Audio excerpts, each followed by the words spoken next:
Hey, this is Stacie from Perfect Chaos, and this is my 2021 reflection. I thought of this post while watching a little bit of trash TV on a Friday night.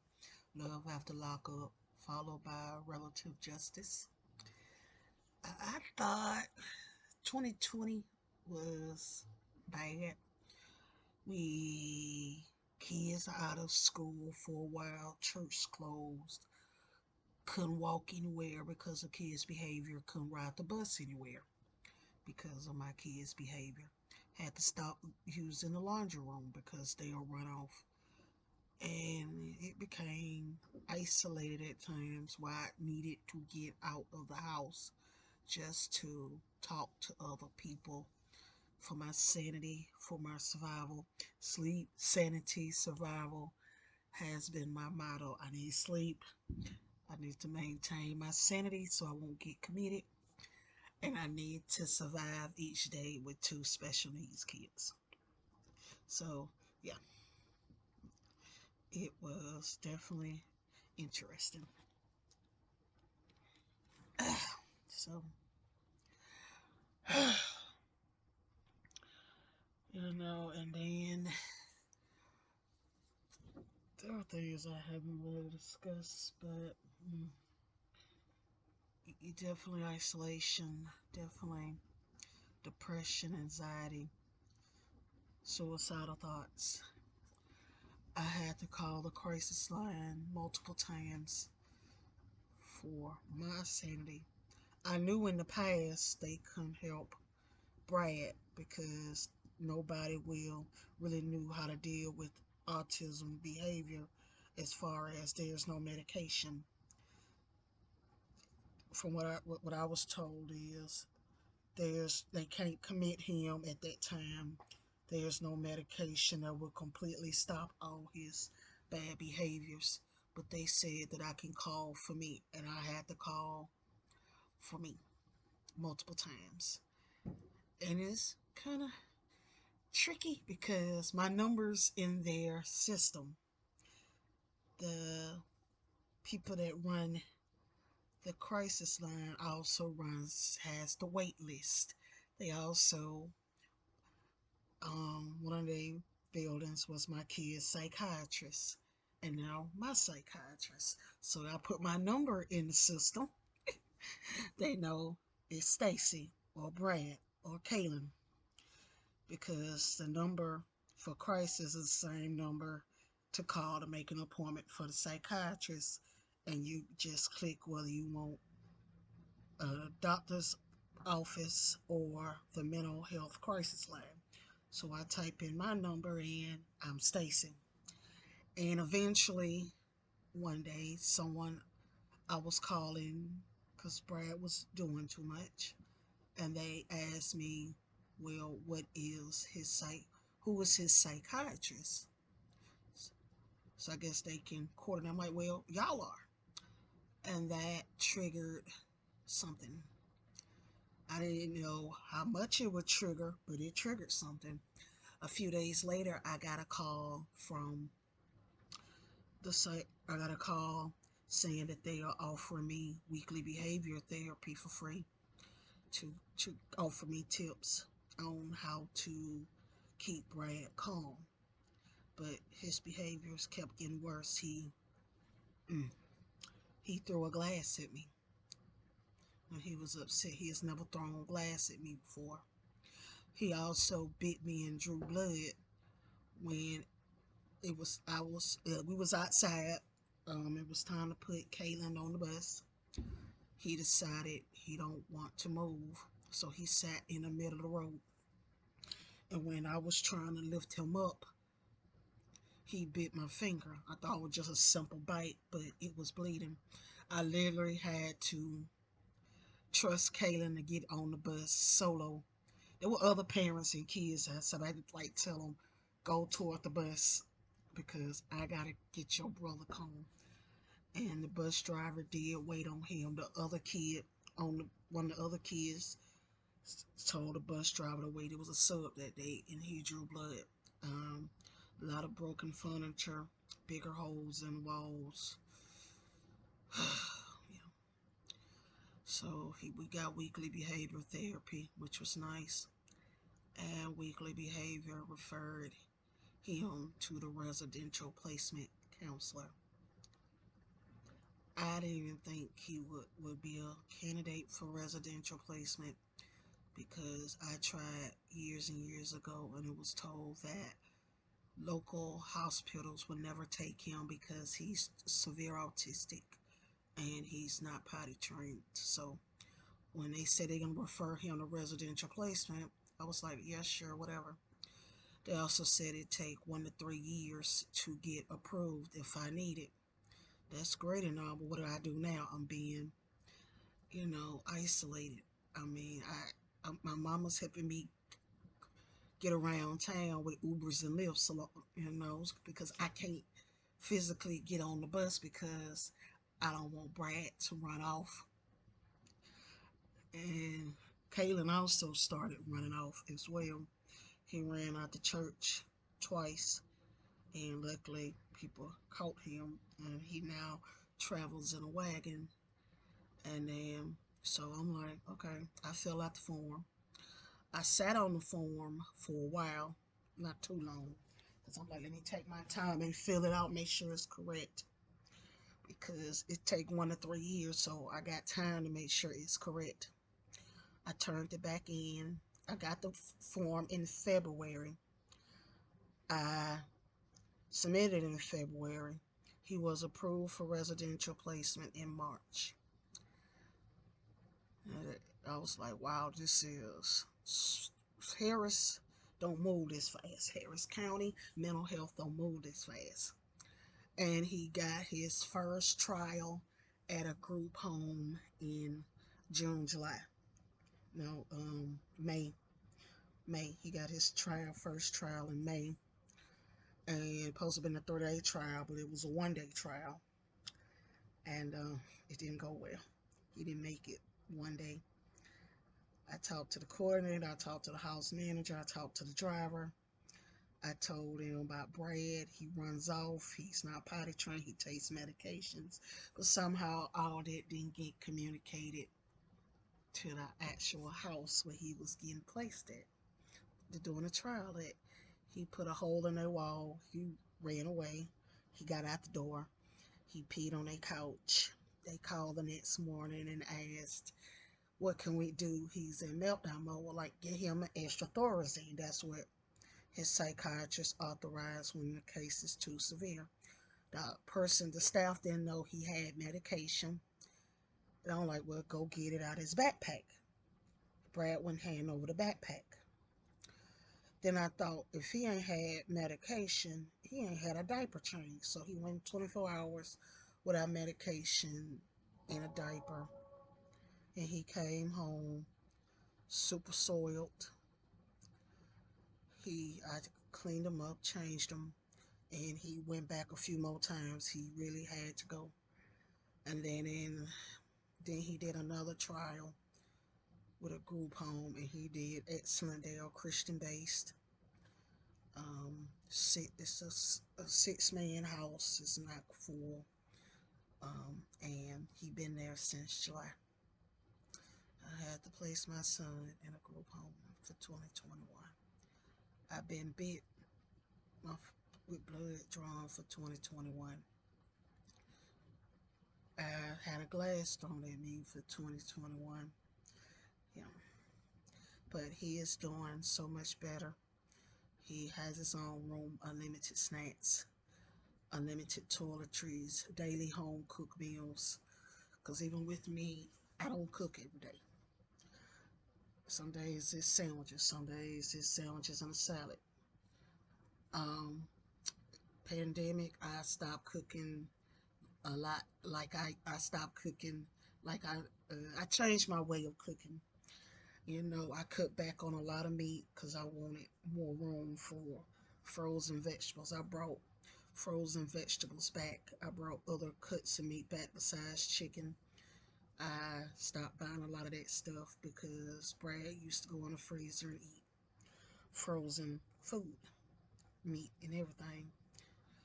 And I really don't want to do a lot of fresh vegetables at times because If you don't use it quick, it spoils. My refrigerator spoils food. I just bought cucumbers a few days ago and they already got mold on them. So I started buying more frozen soup mixes and stuff for the crock pot, for the rice cooker. I've been relying more on rice cooker, air fryer, and crock pot versus the stove and oven. I think I used the oven twice this year. I haven't really baked any cakes or bread like I used to. I cut back on my crafts. I did start back. I completed a few diamond paintings. I made some jelly bombs. I made shower jellies. I working on a mask project. Um, and I'm working on the heat press project.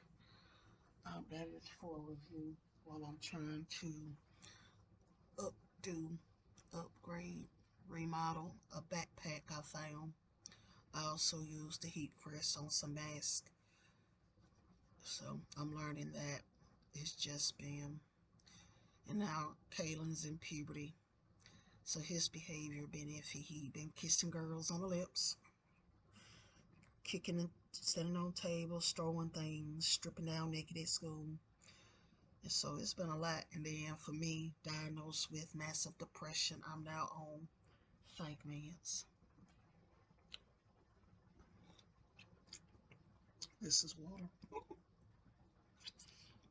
And when I thought things would improve and I don't have to worry about being put out because of Brad, I learned that we have to move next year. They selling the complex to build a pond. So we gotta move next year. So I gotta find. They say if we stay, our rent won't get increased. But October 2022, that's it. We all gonna be gone either to another one of their complexes. Since the city is buying the complex, we can get some relocation assistance. The max is 42 months. If I get 42 months of extra money, that would be helpful. I can save that maybe for a house or emergencies. That would be amazing.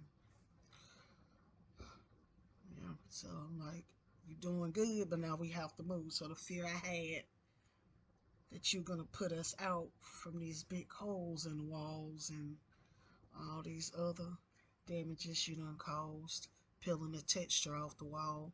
Now we have to move anyway. And you know, and 2022 also brings new issues and changes. Kaylin's going to intermediate in fall, and I completed a job training course a few months ago, so hopefully I'll be working. I started another one just to see if I can get, you can never have too much learning.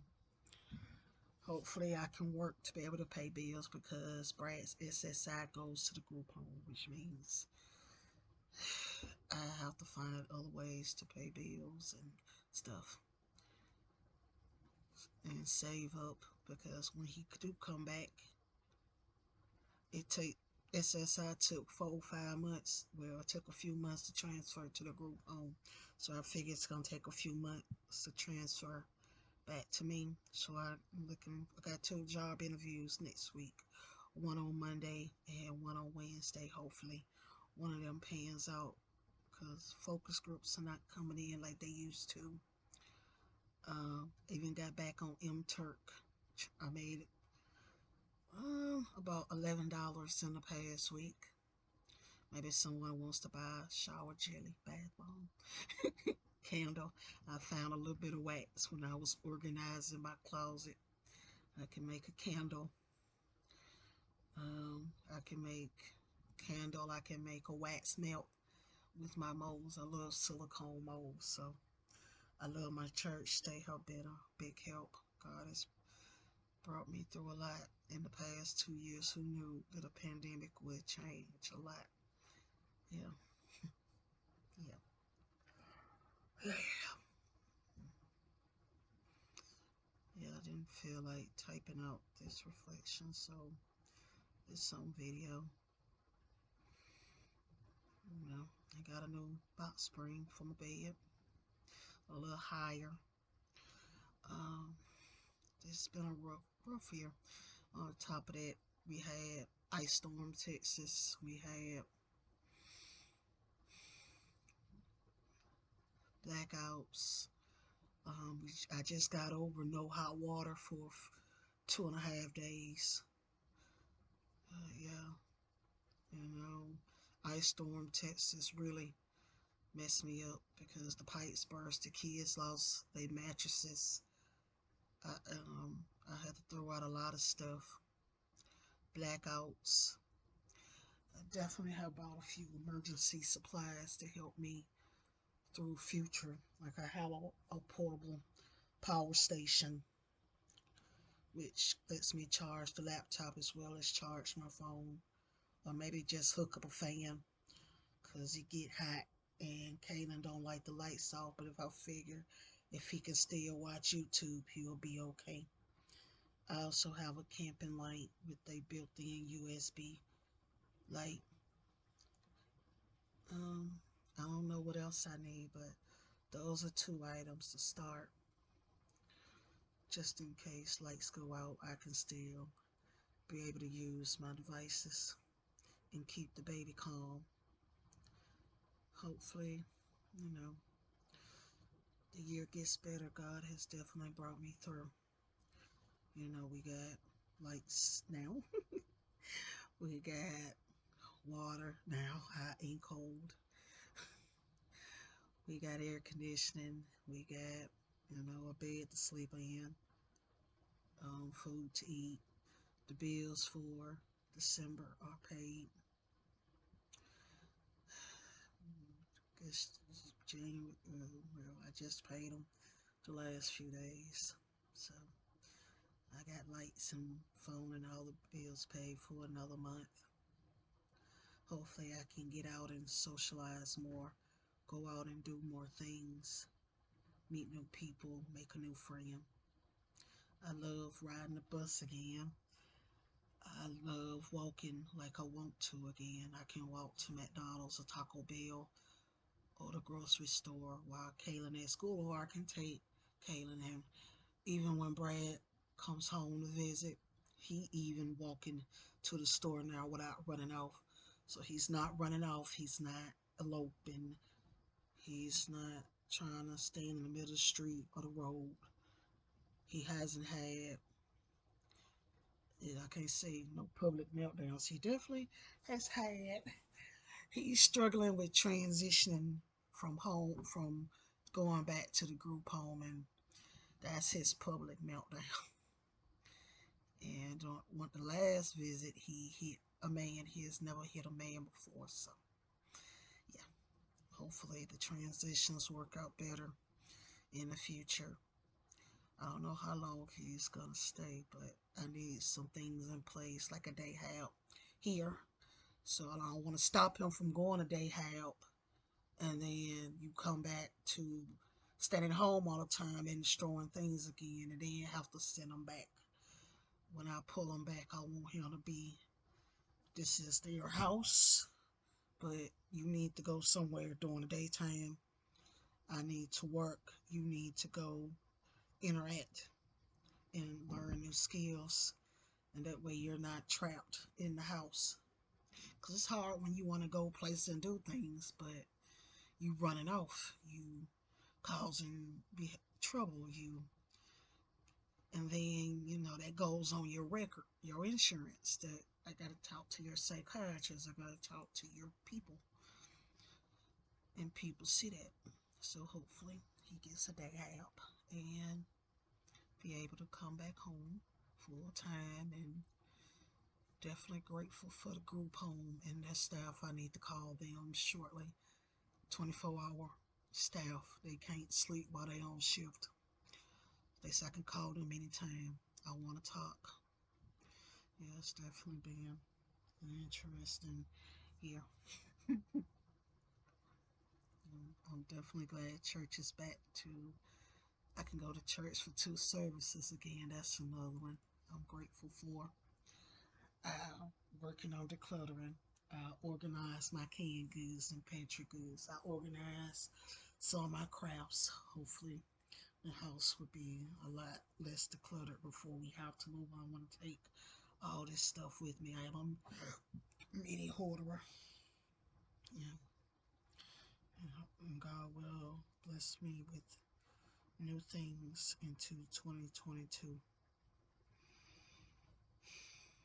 Please pray for me and my family. Thank you and have a blessed day.